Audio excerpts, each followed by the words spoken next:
Good evening, Grand Slammers. It is Cameron Diaz here, and we all know that baseball season is officially over. So all of us New York Yankees fans are gonna have to wait until March of next year for 2024 for a brand new Yankees baseball season. So we'll see if the Yankees do better next year, and hopefully we'll be victorious and be World Series material so that we can go for championship number 28 for 2024. So let's hope for the best. But, I know that in one of my previous videos I talked about what I usually do during the off season by the time the last out is recorded in World Series and baseball season becomes officially over. So I figured for this video I'd talk about when it comes to basketball.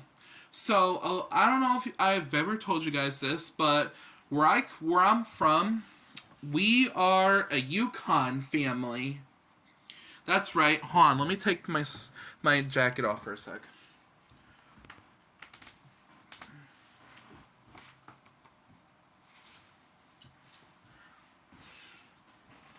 So yeah, that is right. My family is a Uconn family because obviously I live in the state of Connecticut. I've lived in Connecticut my whole entire life from the moment I was born, and I'm still living in Connecticut now. Now I live in my hometown, my current town of Torrington. So yeah, and I don't plan on moving out of Connecticut anytime soon. I feel like I'm gonna live in Connecticut the rest of my life because that's where all my friends and family reside. I know my grandparents live all the way up in Beals, Maine, but that's a whole different story because the rest of my friends and family and everyone who I know that I'm close with, everyone lives in Connecticut, so I'm never leaving Connecticut whatsoever. Yeah. But that's not important to the story for this video. I'm here to talk about why my family is a Uconn family and why we bleed blue, passionately, and we've been doing this for about a good almost 30 years now. So, when my mom graduated from high school in 1993, my mother had gotten accepted to go to Uconn, in stores. My mother actually was the one my mother, was a very studious and very hardworking student when it came to her education. So, because she was originally trying to study so that she could become a dietitian, but then later on in life, in the late 90s, early 2000s, she realized that there wasn't really that much positions and careers for her, even if she studied for everything for it. So then she decided to go back to schools to nursing school, that is, so that she could become a nurse.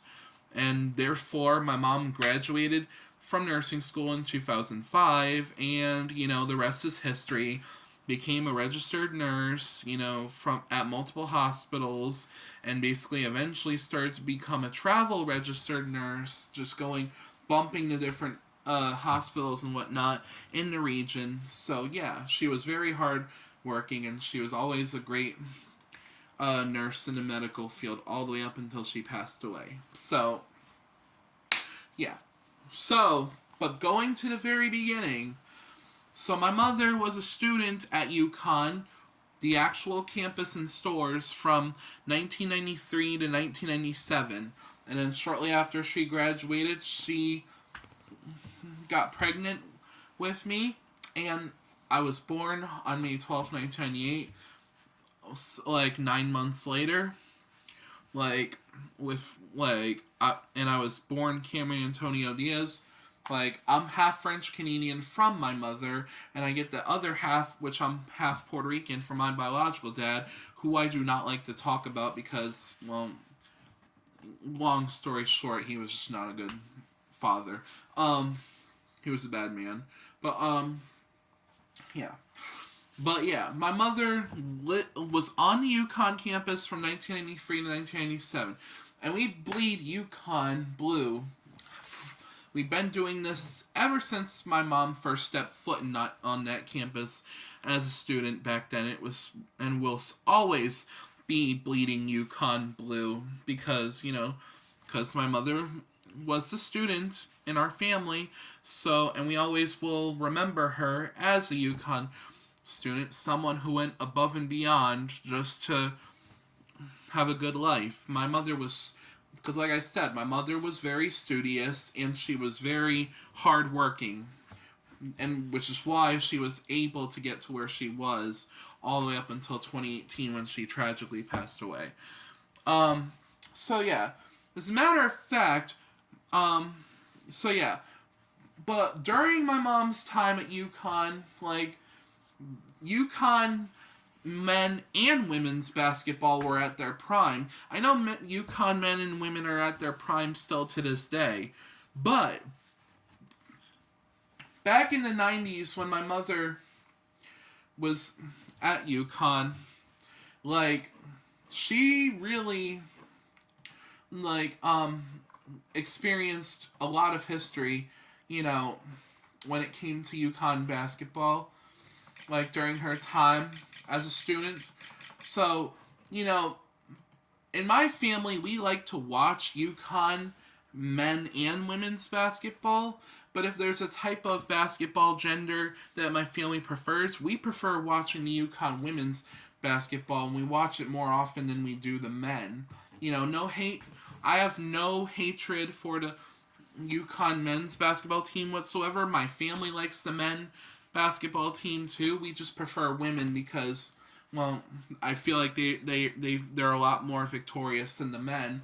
But that's probably just because Coach Gino has been by the women's side for like a long time now, which is why UConn women are the best women's basketball team ever. I just need to figure out, trying to pull it up real quick. Okay, UConn Huskies women's basketball. They first started around 1974, 1975, which is around the time my uncle and my mother were born, so go figure, because that's around the time they were both born. And it looks like they have a 799 all-time record with 1,241 wins and 312 losses, so therefore they got good stats when it comes to their WL record. And the head coach is obviously Gino Auriemma, which he's been doing this for 38 seasons now. I think he's gonna start his 39th, or maybe he's on his 38th right now. He's about to do it. So he's been the coach for a super long time.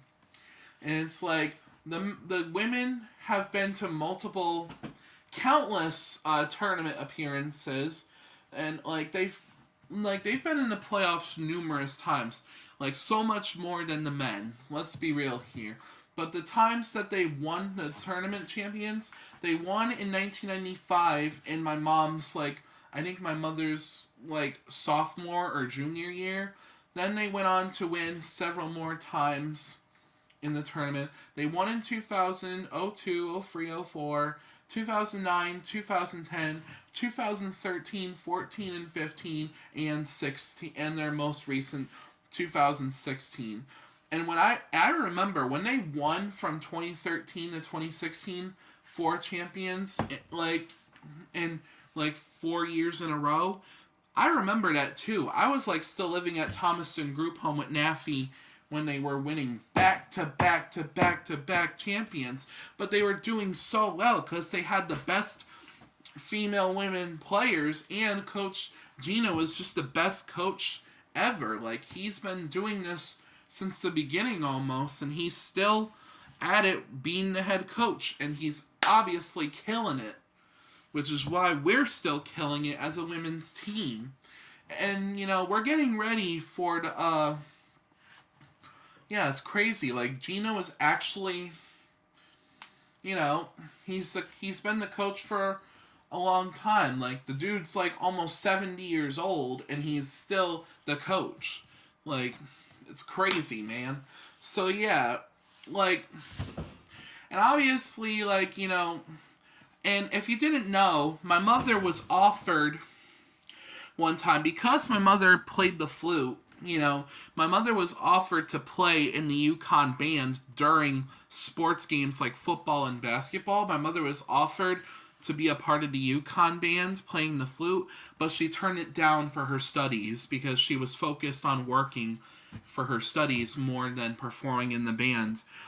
And if you didn't know, around the 90s, like when UConn women were just becoming really well for the legacy that they are today, my mother was in a couple classes in UConn College in stores. Like, my mother was in a couple classes with Rebecca Lobo and Kara Walters. There was a couple classes that my mother had that she was in the same class as Kara Walters and Rebecca Lobo. They were in the same class. No bull crap. They were in the same class, a couple classes. And, my mother didn't really bother talking to Kara Walters and Rebecca Lobo, mainly because my mother was the type of person where she didn't want to make it a super big deal and, like, bother the crap out of them. And, like, my mother was the type of person where, like, well, I know they're one of the popular kids in the school campus, and I know because they're the popular athletes on the basketball team, so I'm just gonna let them be and not bother them. My mother was that kind of person. Like, as much as my mother knew she was in the same class as them, like, my mother just let them do their thing, because my mom was the type of person not to bother them, because I bet you there's so many people that were already bothering the crap out of Kara Walters and Rebecca Lobo because they're the popular women's basketball players on UConn women's team. So my mother never really bothered them. Yeah, but like, and as you know, yes, I'm aware that the UConn men, like, this year had won NCAA tournament champion, and good for them. Like, congrats to us UConn men. Congrats to UConn men for winning the tournament champion this year for men's basketball. Hopefully we can do it again next year, and maybe hopefully the UConn women can do the same thing for the women's tournament champions, and hopefully we can win too. And hopefully this year we can have another year where, like, the men and the women win in the same year. So, like, the last time I think that happened was back in 2014, where the UConn men and women basketball teams won the tournament champions in each gender. So yeah, hopefully that'll happen for 2024. I doubt it, but it's worth a shot. So yeah, we can only hope, because we're gonna bleed blue and hope that both the men and women wins, so that we can remain victorious and be still known as one of the greatest basketball teams in college basketball history. So yeah, and it's like, yeah, that's just what I'm thinking.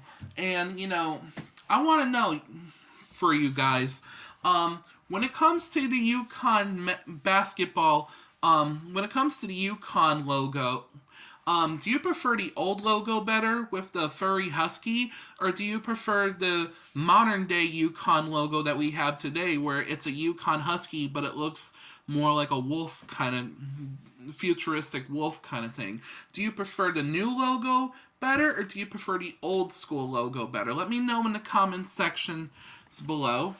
Because I thought I'd bring that up too. So yeah. Oh, and hopefully this year, when it comes to UConn women's basketball, Paige Buchers, who is the point guard, I think, for UConn women's basketball, hopefully this year she'll stay healthy for UConn women's basketball. I hear she's set to play in the beginning of the season, which I'm pretty sure the first UConn women's game will be happening Wednesday, November 8th, which is happening on my uncle's birthday. So, yeah, totally.